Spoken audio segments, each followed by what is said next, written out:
I want to say something to all the medical professionals that are here today. Then I'll use Mark Hyman in closing. Dr. Mark Hyman. Dr. Hyman's here. Dr. Mark Hyman. Dr. Mark Hyman. Dr. Mark Hyman. Dr. Mark Hyman. Dr. Mark Hyman. Dr. Mark Hyman, welcome.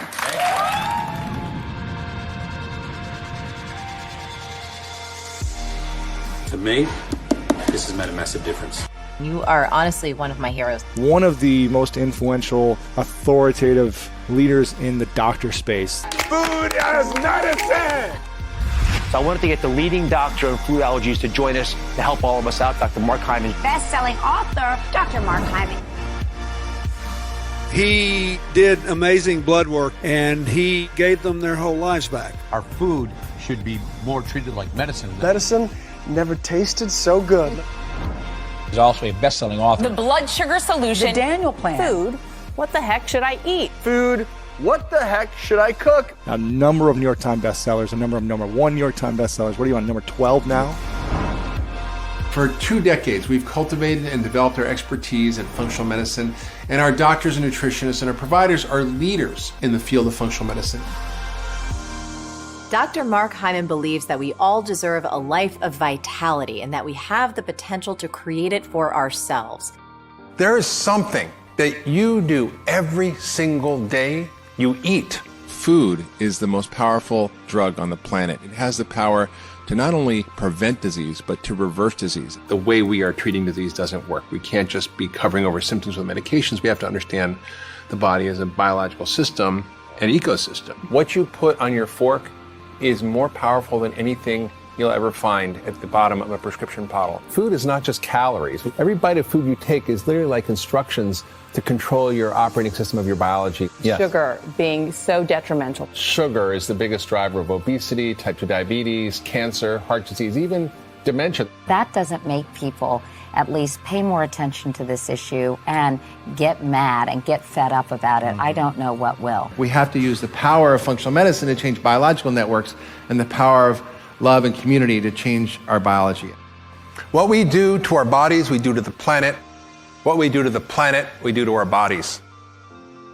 It's time that we step up and speak and act about things that matter. What is the most important molecule that you need to stay healthy and prevent disease? Hi, this is Dr. Mark Hyman. Welcome back. Now, why have most of you never heard about this? And why is it the secret to prevent aging, cancer, heart disease, dementia, and more? And why is it necessary to treat everything from autism to Alzheimer's?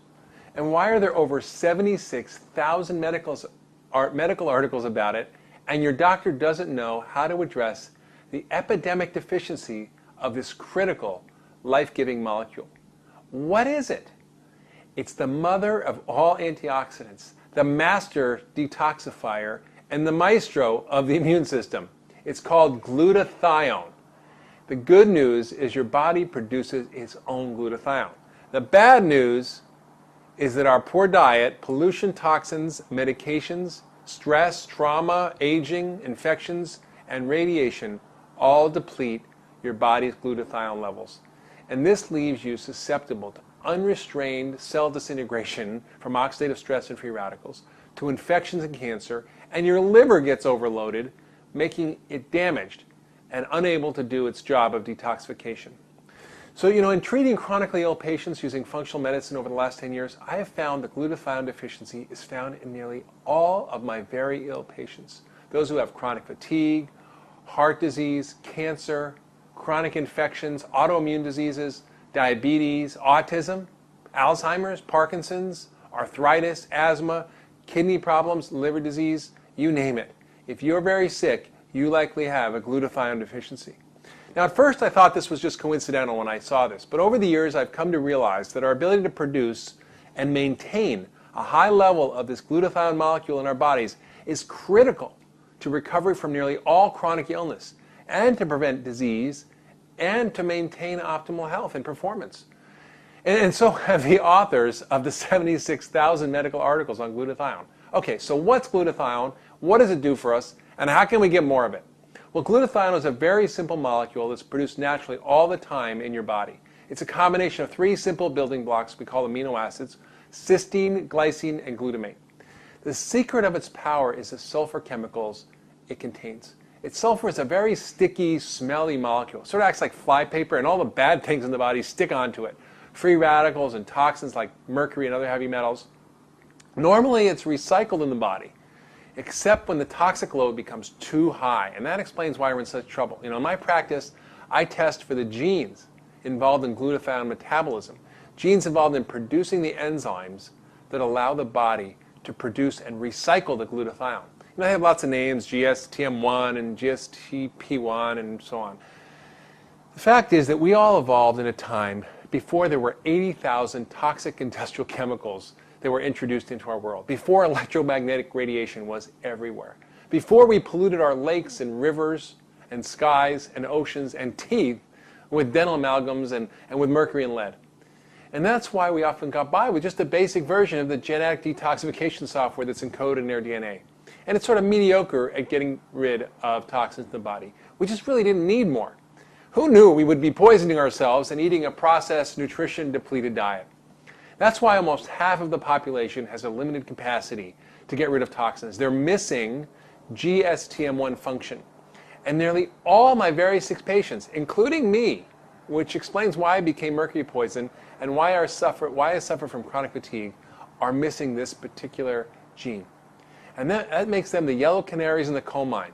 And that may be up to 1/3 to 1/2 of our population who suffers from chronic disease. So why is glutathione so important? Well, it recycles all the antioxidants in the body. It helps us deal with free radicals. And dealing with free radicals is like handling a hot potato, right? The free radical gets passed around. It goes from vitamin C to vitamin E to lipoic acid and then finally to glutathione, which cools it off and recycles the other antioxidants. And then the body can reduce or regenerate another protective glutathione molecule. And we're back in business. The problem occurs when we're overwhelmed with too much oxidative stress or too many toxins. Then glutathione becomes depleted, leading us towards some terrible illness.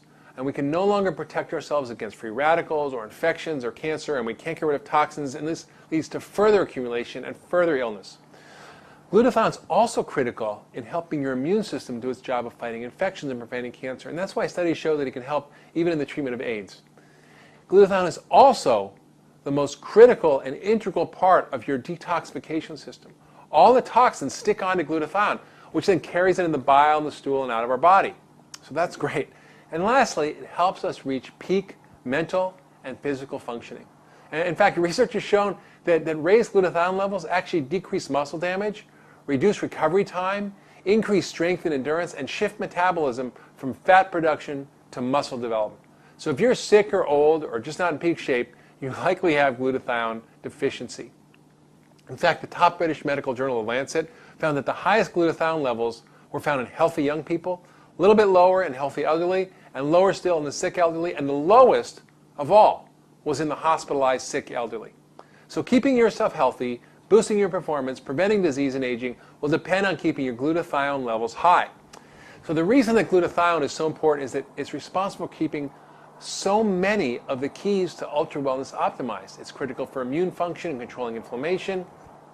It's the master detoxifier. It's the main antioxidant and protects our cells and our energy metabolism. So what about the good news? Okay, I give you a lot of bad news. The good news is you can do a lot of things to increase this natural and critical molecule in your body. So you can eat glutathione boosting foods, you can exercise, and you can take glutathione boosting supplements. All right, so let's talk about what to eat. What should you eat if you want to boost glutathione? First, I want you to enjoy sulfur-containing foods. And the main ones are garlic and onions and the broccoli family, your cruciferous vegetables. Broccoli, kale, collards, cabbage, cauliflower, watercress, all these great foods that are full of powerful sulfur-containing molecules. Also, you can use bioactive whey protein. Remember Little Miss Muffet and her curds and whey, right? That clear liquid that comes off on the top of yogurt. This is the greatest source of cysteine and amino acid building blocks for glutathione synthesis. And I'm not a big fan of dairy, as you know, but there's an exception with a few warnings. The whey protein must be bioactive. It must be made from non-denatured proteins, which means the denatured protein is a breakdown of normal protein structure. It should be from non-pasteurized and non-industrially produced milk, which makes it free of pesticides, hormones, and antibiotics. There's one called the Immunocal, which is actually prescription bioactive non-denatured whey protein that's even listed in the physician's desk reference. Okay, What about exercise? What type of exercise? Well, exercise is pretty straightforward. So not over-exercise, because that depletes glutathione, but regular exercise boosts your glutathione and helps your immune system and so on. So start slowly, build up to 30 minutes a day of vigorous aerobic exercise like walking or jogging or sports, which I like tennis or basketball. Strength training, 20 minutes 3 times a week is also helpful. And lastly, you can take some glutathione boosting supplements. So it would be easy just to take glutathione as a pill, right? But the body digests the protein and you don't get the benefits. It also requires lots of different nutrients to support the production of glutathione in the body. So the main factors that involved and need to be taken consistently to boost glutathione, that means every day, I'm going to tell you about. First, besides taking your multivitamin fish oil, supporting my glutathione levels is the most important thing I do every day for my health. So first one I use is something called N-acetylcysteine, or NAC, or NAC. This has been used for lots of years in medical practice to help treat asthma and lung disease, to treat people with life-threatening liver failure, even in the emergency room from Tylenol. But now it's even used to prevent kidney damage from dyes used in a hospital from X-ray studies. So it's got a lot of widespread application. The next is alpha-lipoic acid, and this is a close second to glutathione in the importance in protecting our cells and energy production and blood sugar control and many things. We make in our bodies, but we often become depleted. Next, and this is critical because there's 2 cycles here. I've written about this methylation cycle before, but this cycle of B12, folate, and B6 is critical for helping the body continue to produce the glutathione. Very critical, folate, B6, and B12. And lastly, we need selenium and the family of antioxidants and milk thistle, which is an herb, all of which can help boost glutathione levels. So remember, if you want to stay healthy and be ultra well, make sure your glutathione levels are up and functioning well. So thanks for listening to me today. This has been Dr. Mark Hyman.